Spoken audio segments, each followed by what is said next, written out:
안녕하세요. 민주당 인재위원회 간사 김성환입니다.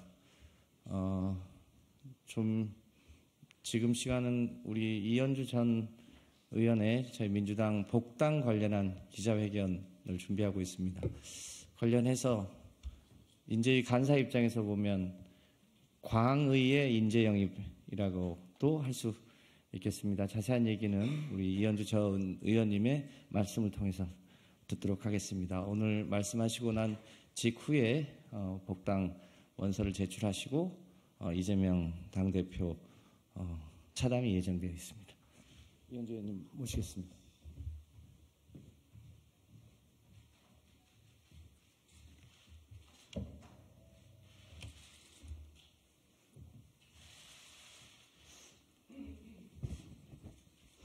안녕하십니까. 이현주 전 국회의원입니다. 오늘 저는 12년 전 제가 정치를 처음 시작했던 더불어민주당으로 복귀하고자 합니다. 저의 정치적 뿌리인 민주당에서 옛 정치적 동지들 그리고 새로운 동지들과 함께 윤석열 정권을 심판하고 대한민국을 바로 세우는 그 대의에 함께하고자 합니다.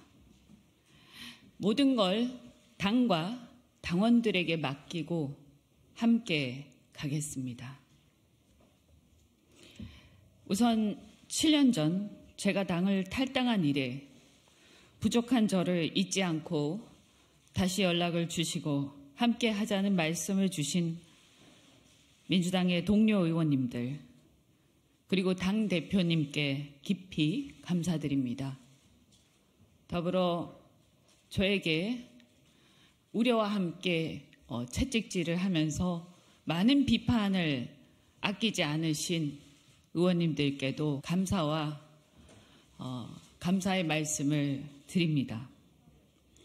또한 고민하는 저에게 힘내라며 다시 시작하라는 따뜻한 메시지를 보내주신 많은 당원과 지지자분들께도 진심으로 감사드립니다. 오랫동안 고민했습니다.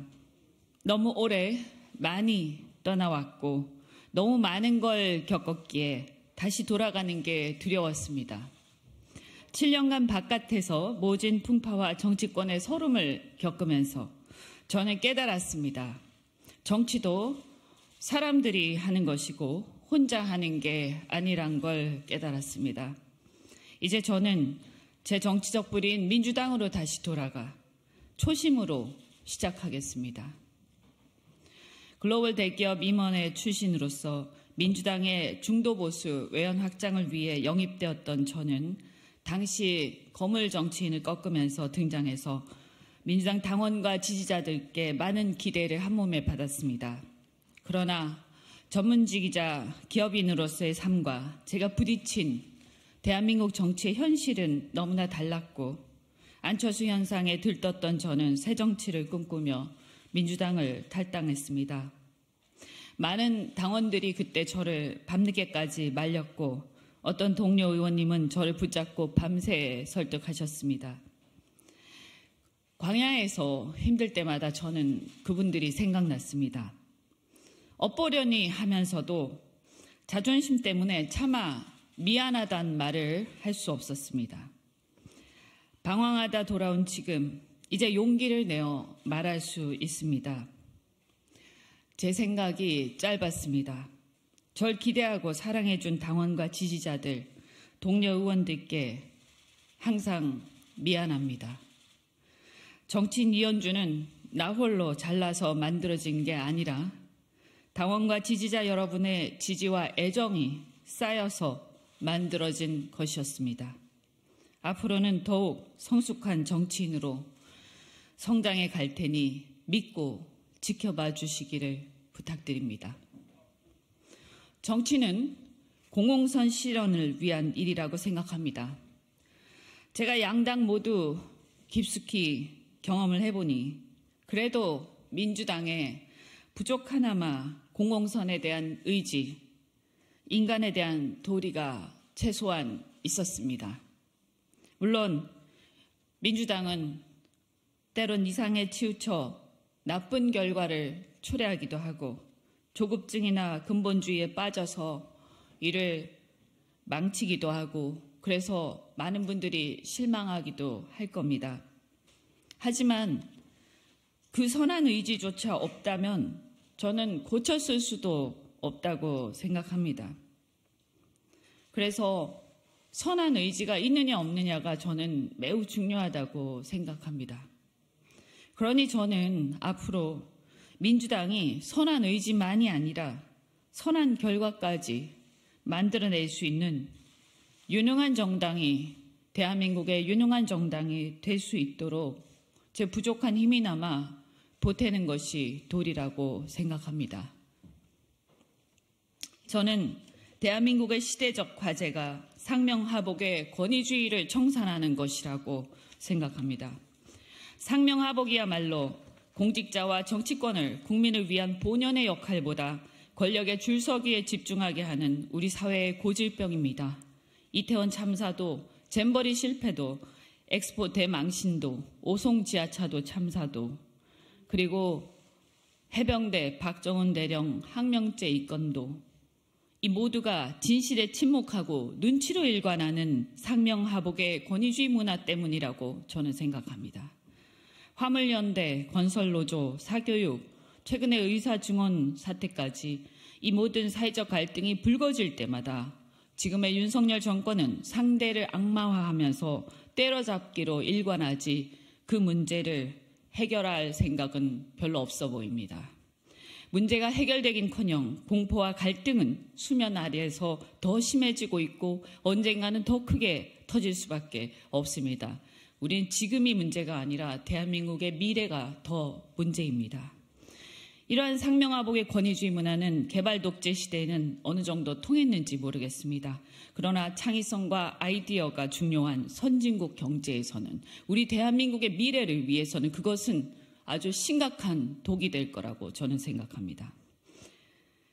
그러니 대한민국 경제가 이 상황에서 한 단계 도약하고 고통받는 민생이 살아나기 위해서는 이 상명하복의 권위주의 문화를 청산하는 것이야말로 우리의 시대정신이라고 저는 생각합니다. 그런데 검찰이라는 조직은 해방 후 유일하게 남아있는 철저한 동일체 상명하복의 조직입니다. 따라서 상명하복의 권위주의 문화의 상징인 검찰 세력과 권력기관들은 정치 전면에서 물러나야 합니다. 그것이야말로 대한민국이 앞으로 전진하기 위한 전제 조건입니다. 저는 X세대입니다. 소위 789 세대의 맏언니로서 789 세대의 보편적 정서와 세계관을 대변할 정치적 사명이 있다고 생각합니다.